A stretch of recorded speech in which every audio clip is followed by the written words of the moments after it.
congratulate the 911 system for having its first victory.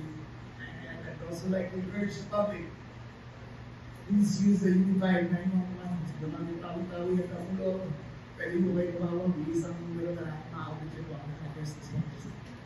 Thank you very much. Ilan na pala nang natawag sa 911 ngayon? First day of trial, we had 11,000 calls.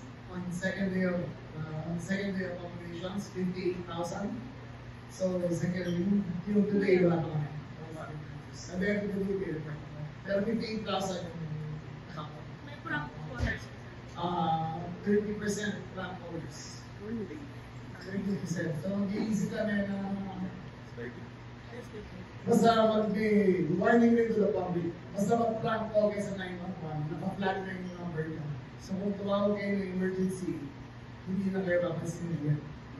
So kung may nangyari sa pamilya niyo, kung may nangyari sa bahay niyo, kung susunod ng bahay niyo, basta nag-prank kayo, last priority, ayun yung sasabihin. And